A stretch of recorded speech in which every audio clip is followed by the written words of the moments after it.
Hello, Big Man Up Top listeners, it is Joe here. We have another very special episode for you this week as we continue our mini summer break before we go again in August for the new season. This week, we are going to be getting to know Ed a little bit more. I sat down with him to talk about his story, talk about his faith story and his football story, and hopefully we'll talk about more than just Stoke City, though I cannot guarantee that the man is capable of talking about anything else. So sit back, relax, this is Ed's story.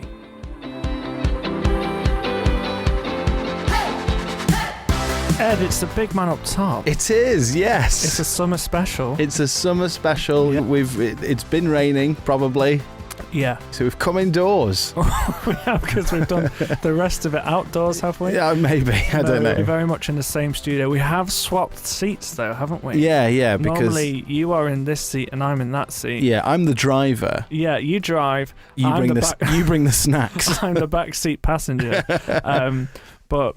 We're gonna have a chat, Ed, if that's all right. Let's just have a chat. We're gonna chat about you. I know you don't really like talking about yourself. No, it's not. It doesn't come naturally, Joe. No, but we're just gonna get to know you a bit. A co-host of the Big Man Up Top. We've done this for a whole season. Yeah. Haven't we? Do you think it's going all right? I think it is, yeah. Yeah.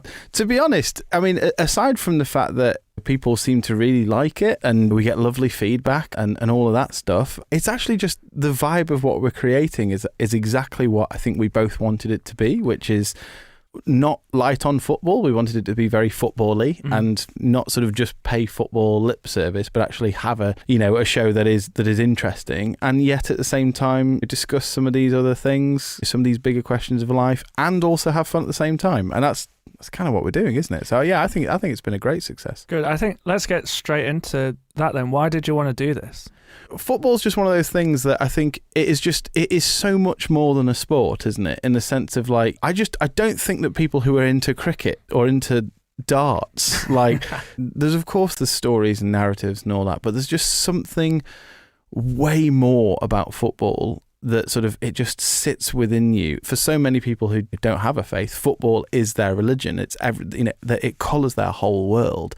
And I think, I just think it's important to sort of connect with culture as well. And that was a big part of it for me, was actually when we're talking about sort of sharing our faith with others, when we're talking about bringing Jesus into the conversation with others, you have to be in those conversations. And football is on the lips of so many people up and down the country every day, in the office, at the pub, at the weekends or in the evenings. And so, it just felt like something we had to be doing. And of all the things we've spoken about, do you have like a favourite topic, or like maybe not favourite is the word, but what topic are you most passionate about within football that we have covered?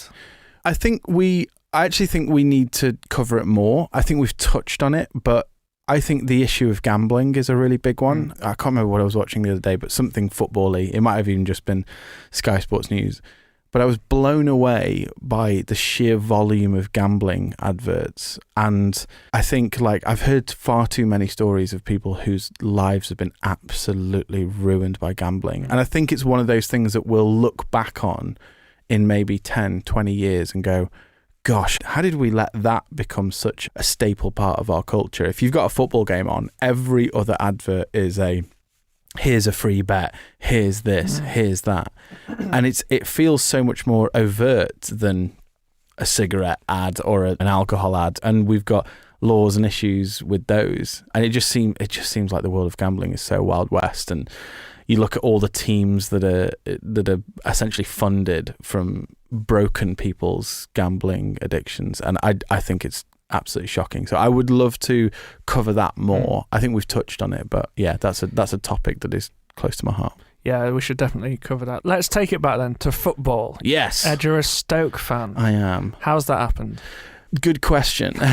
So I grew up loving football as a child, but when I would say my first team, I don't think was Stoke. It was Man United. It was Manchester United.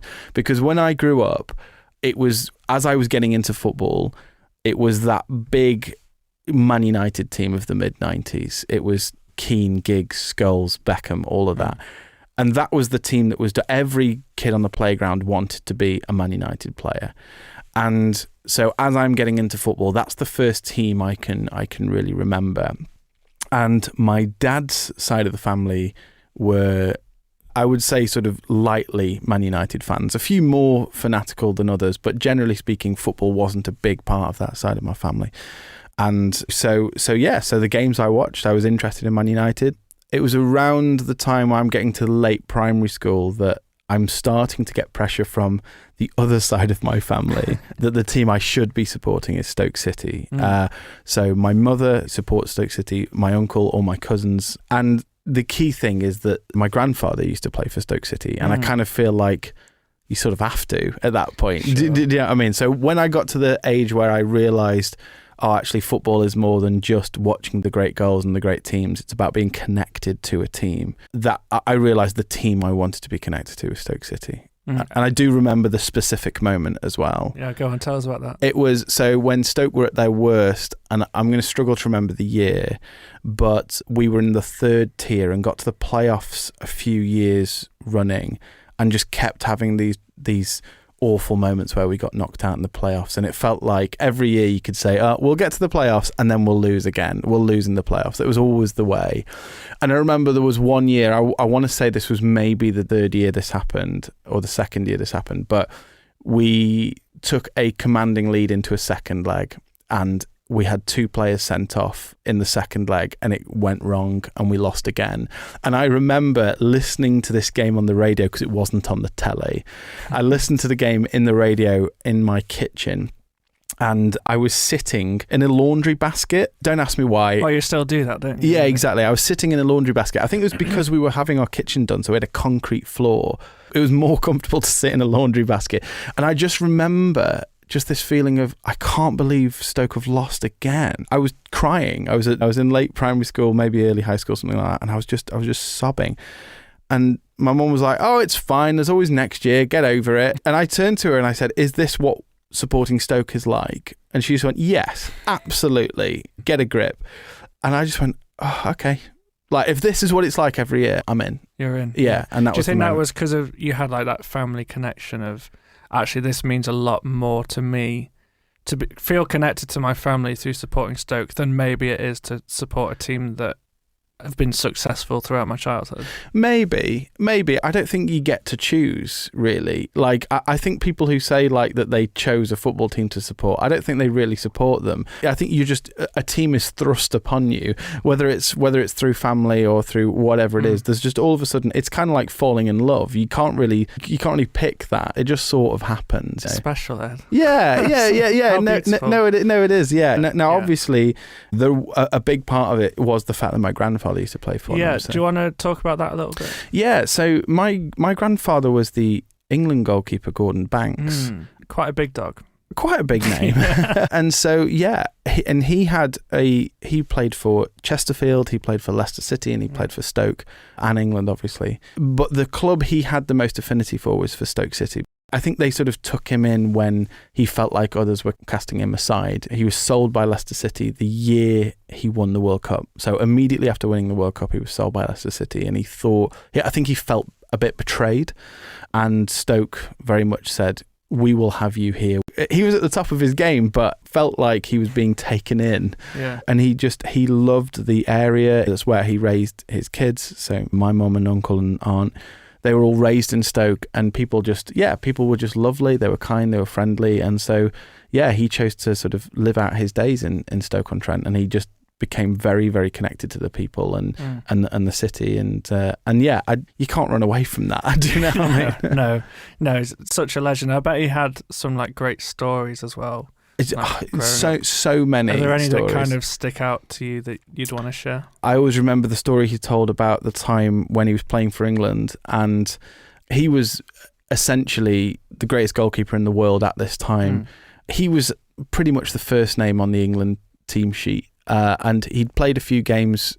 I can't remember who they were against, but it had come to the end of the camp, and as they were leaving the hotel, Alf Ramsey was at the door basically saying goodbye to all the players as they went, thanking them. Yeah, thanks for your service, thank you for all this. And my granddad apparently said something to the effect of, thanks Alf, I'll see you in a few months.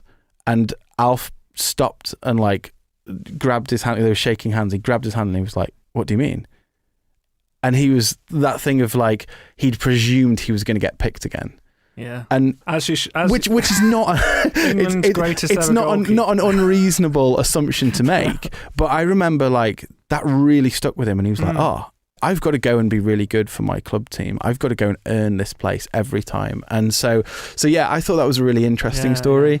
Yeah. I also have lots of other non-related football stories that are amusing. So he was a big golf fan, which is where I sort of caught the bug from him of playing golf. There was a time when we all went on holiday as a big family holiday to the States, and we were in Orlando Airport, and a guy came up to him and said, "You, sir," and he sort of ran up and he looked at him. This happened quite a lot, that people would recognise him and ask for his autograph and all that sort of stuff. And this guy goes, aren't you that famous golfer?"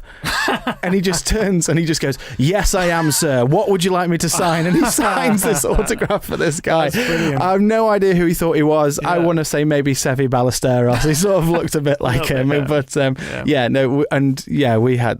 was very proud of that moment where someone mistook him for a professional golfer. That's so good. I feel like he's one of those players, one of the only players as well, that if something happens in like the game today, commentators will so often be like, that was just like Gordon Banks. Like was it Emi Martinez this season? Yeah. Made a save, and they were like, it's Gordon Banks-esque. Yeah. How does that feel, hearing that? Yeah, it's lovely actually, because I'm very proud of him. It's been difficult since he passed away to sort of reconcile, like, it's kind of strange, like when a beloved family member passes away, and he was a big part of my family. He was there a lot. I saw him at least once a week, and we were very close. But with a lot of other people, like when your grandparents pass away, you kind of grieve and process it and do all of that. And then that's kind of it. They are a memory, or you might have a keepsake or a photo or something. Yeah. I can't get away from do you know what I mean? He's like, immortalised, really, isn't he? Yeah. You know, there's a statue of him at the stadium that I go to regularly. You know, so it is difficult, but actually I'm just very proud of who he was as a person. Like, I kind of have these two Gordon Bankses, in the sense that there's Gordon Banks, the goalkeeper, and I remember that save against Brazil and all of that. And then there's like him, Gordon Banks the human, and what he was like. And so actually what I find more humbling and more lovely is when people come up to me and say, like, I met him in 1989 at Morrison's and he stood and chatted with my son, who was a young goalkeeper. And like, because I hear that all the time. He had a lot of time for people. And for me, I'm more proud of that. But I'm equally proud. That's great. Let's take it back to faith then. Yeah. We are a faith and football podcast, so we should talk about faith at some point. Yeah. We kind of have to shoehorn it in, don't we? As we so often do. Did you have a Christian upbringing? I would say yes and no. So my dad came to faith when I was quite young. So I want to say I was 8 or 9, I think. But what happened was my parents were divorced, and I was living with my dad at the time, and he went to an Alpha course and gave his life to Jesus, and basically I just saw this change in him immediately. He was just so happy. Do you know what I mean? He was in that sort of, he was just glowing. He was a different person. And I just remember the distinct moment when I first encountered Jesus it's maybe 2 or 3 weeks after he's given his life to Jesus, and it's a weekend. He is decorating the house and he's listening to a sermon on tape, and I am on the floor. Do you remember the Panini stickers, football stickers? So I'm on the floor organising my Panini football stickers. I'm putting them into piles. Like, do you know, I'm doing all very important admin work. I just remember him coming over and him basically like, with this big grin on his face, like just looking at me and just going, "Ed, I need to introduce you to Jesus. He's changed my life. Would you like to meet him?" And I just went, "Yeah, okay." And I have no idea what this meant. And let me just put Paul Scholes in. Yeah, exactly. Yeah, just hang on a minute. I've got a shiny over here. Do you know what I mean? So I put my cards down and I stayed exactly where I was. I was lying down on my front. And he just sort of knelt beside me and put his hand on my head, and we prayed together, and he just led me to meet Jesus. And I remember not quite knowing what happened. I would just describe it as being hugged by God. I had this incredible sensation of feeling like I was going to be loved forever. And I was crying tears of joy into the carpet. And I just remember sort of, I don't know how long it was, but basically sort of my head coming up and there was just tears everywhere and me and my dad hugging. And that was just a really lovely moment. And so that's how I first met Jesus. Yeah. Is that a moment that you kind of go back to regularly? Like if you're having like times in your life that may be tough or there's challenges, do you go back to that moment of, oh, I really love what you said about feeling loved forever? Do you still kind of hold on to that? Yeah, definitely. Because for me, the journey with Jesus then sort of went a bit south. I was very passionate about Jesus for a few years.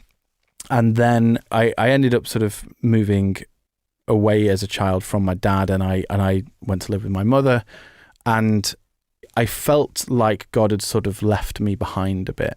Now, looking back, I think there was some other issues going on there, but I felt a little bit like I'd been abandoned by God when I then sort of went into high school and that sort of thing. And basically, I remember having this moment where I said a prayer to God where I basically I was angry with him, but I sort of said, I know you exist because I've felt you, I've experienced you. I can never deny that, but I don't want anything to do with you. Like I'd felt let down too many times with things that had gone on in my life. And so I basically then, from my sort of early teens right through to university, I lived as though God didn't exist, even though I knew he did. I went down the route of essentially being very angry with the church and felt like, oh, I believe God exists, but organized religion is bad. And there were moments in my life where I wasn't close to Jesus at all, but I still just, I couldn't deny that I'd experienced what I experienced in that moment. And so I ended up coming back to Jesus later in my life as I was finishing university, and then that whole period of trying to figure out life, trying to get a job and trying to move cities and all that. I just remember I'd describe it as a sort of a knocking on the door, so to speak. And I just remember there was one day where I was driving around Manchester with my then girlfriend, now wife, and just going, just out of the blue, I was just like, I feel like I want to go to church on Sunday. And I didn't know where it had come from. And she was like, yeah, okay. Was she a Christian at the time? She was in a similar position to me in that she'd been raised a Christian, but wasn't actively going to church or anything. And so we just said, well, should we just go? Like, yeah, okay, great. And we just went, right, we'll go to the first church we see now, we'll go there on Sunday. We passed the church and went, right, we'll go there on Sunday. It's a dangerous game. Yeah, exactly. Yeah, in my early 20s, I came back to Jesus and not looked back since. And faith is now obviously quite central to your life. That was something that is central to your marriage as well. Where do you see your relationship with God now within your family? I'm a dad now. I have two young daughters, and I think like it's really difficult because I'm trying to introduce them to Jesus, and yet at the same time I'm a very flawed person, and it's very hard. There are moments where I might not be the best dad, let's say, after I've spent an afternoon doom scrolling, to then talk about Jesus and just be like, sure. But actually it's quite a nice thing because I'm able to go, hey, I'm a flawed person, but like this guy loves you, this God loves you, he made you.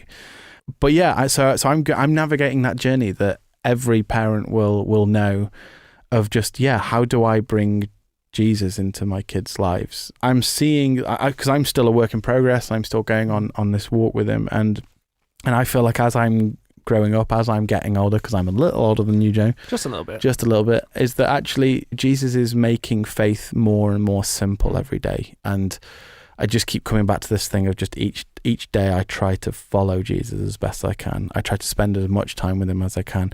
Fail a lot at that, but I just try to do what he did, and the more I'm with him, the more that comes out. That's great. I think that's really great advice as well for other people in your position that are trying to introduce faith to their kids. So you had that incredible moment with your dad. It would be really easy for you to almost try and replicate that, right? Yeah, and almost force it, whereas actually this is going to happen in God's timing. Right? I think if you're not careful, you end up putting your faith on your kids, and they need their own faith. And so it's about facilitating moments for them to encounter with God. Like, I pray with them often, but something my wife and I are trying to do is to encourage them to pray. When my youngest says she's scared about something, sitting and praying with them is really important, but then actually going, and I'm going to leave the room now, and why don't you try talking to God, and you try bringing these worries to God and see what he does with them. Yeah. It's a really difficult thing to do, but God is the best person you can leave your kids in the hands of. So, yeah. I think there's a really interesting parallel here. You've spoken before on the podcast about your girls getting into football. Is it your eldest? Yeah. I wonder if there's a parallel here of letting her work that out for herself. Like, you were quite passionate when we were speaking about the girls' grassroots game. Yeah. About this injustice of the support for young girls. Yeah, it's something I care about but as with many things, I only care about it because I've actually come face to face with it. And often you can hear things and just be like, oh yeah, okay, yeah, that is bad. But when you're trying to be a parent of a child in this situation, and you can actually see problems that are limiting their growth, limiting their opportunities, you start to then go, right, we need to sort that out. But yeah, I think you're right. Now, more broadly, being the grandson of somebody like Gordon Banks, you get a lot of stuff put on you in terms of football. Everyone assumes you are good at football. I am not. Everyone assumes that it's in the blood and all this. But also, like, there's this, you put this pressure on yourself as well. I remember the distinct moment when I was about 11, realising I was not going to play football for a Premier League team. And that is crushing. Like, do you know what I mean? Like, just that moment where you go, oh yeah, I'm not good enough, because like some of these kids have been playing since they were 6, and they're already streets ahead of me, and they probably won't even make it. So there's a lot of pressure, I think, that you put yourself on. That happens in every family as well. If your grandfather was a doctor and your father was a doctor, there's that pressure you put on yourself to become a doctor as well. So I think that definitely with my eldest, she has caught the footballing bug. A lot of that is to do with who her great-grandfather is. She loves watching old films of him and stuff. But I'm really trying to sort of not put any of my footballing hang-ups on it. I just want her to go and enjoy it. And right now, she's absolutely loving it. And she's a little midfield maestro. So. Pulling the strings. It's that parallel, isn't it, of letting her work that out for herself, isn't it? Yeah. I think that's really good stuff. Let's pivot, like your eldest does in the midfield. Yeah, good. To football and faith, something we're passionate about. How have you found football has helped your faith? Football, unlike anything else, helps you to stay in the moment. I think it's a great sort of prism to look through life in. There are great moments in the past, and we can go, oh, do you remember this goal? Do you remember this kit? Do you remember this match? But also you can have the hopefulness of like next season and what could be, and in a few years we could be back in the Premier League, and very unlikely, but actually it's a really great way to stay in the moment. You can sort of remember where you were in those big footballing moments, highs and lows, and I could take myself to some of those moments right now. And actually I think that's so crucial to us experiencing life, is that we, like the Bible says, we remember where we were when this thing happened, or how this thing that happened can help us to have hope for the future. And so I just think I take a lot of life lessons from football, really. I do remember as a youngster, like praying that Stoke would win matches, and it really doesn't work. But actually, there are some very, very spiritual moments in the game. It's helped me to order some of those spiritual moments in my life of being present and being in the moment, I think. Ed, thank you so much for sharing. I really appreciate Thank you, Joe. Your vulnerability and sharing your story with us. Before we finish, our favourite question. Yeah. Your team's losing 2-1. Okay. You've got a corner. Yeah. In the 91st minute, 90+1. You can bring someone off. You can bring a big man up top off the bench. Yeah. To score that equaliser from a corner. Yeah. Who's it going to be? So I've kind of got two answers here. Okay. So I think ultimately who I'm actually taking off the bench is Peter Crouch. Sure. Because he was Makes sense. he was just you could just Massive. loop a high floating ball to the back post. Something is happening, and that was great. The player that I really want to bring on is another former Stoke big man up top, Mama Sidibe. I thought you were going to go Ricardo Fuller. No, Ricardo Fuller, he's a genius in his own way. But no, Mama Sidibe, not the best player technically, but he had this role under Tony Pulis where basically we would just launch balls up to him and he would just flick on off the back of his head. But he just played the game with such joy. He always had a smile on his face and he always worked hard. And he was such a joy to watch playing. And he used to get a lot of grief from fans because he wasn't the most gifted player. And haven't we signed a better player than him yet? But he was just reliable and he was always there. And also chaos ensued because actually he couldn't head the ball in a straight line. Yeah, I loved Mama Sidibe. And also he's got an amazing story himself. In that he nearly died during one of the African Cup of Nations because there was a big riot and he ended up getting dragged through a window. And somebody saved his life, and there's a whole amazing story about that. And he came back after I think he had an extra month off, and then he was back in the Stoke team again. So yeah, I loved Mama Sidibe. Love that, though. Of course, as a Stoke fan, you don't want a corner; you want a long throw. Absolutely, yeah. Look at all of the long throws from Rory Delap. Where are they going to? Mama Sidibe on the near post. Yeah.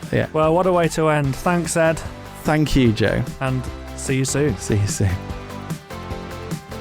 So there you have it, that was Ed's story, and hopefully you enjoyed getting to know him a little bit more. Before we go, can I just encourage you to get involved in our brand new YouTube community? You can find that at youtube.com/@BigManUpTopPod. That is where we are going to be posting our full episodes in the new season. We're also going to be posting some extra videos, and we're going to be doing some posts and some polls about what is going on in football at the moment. Thanks again for listening, and please join us next week where we'll have another very special treat.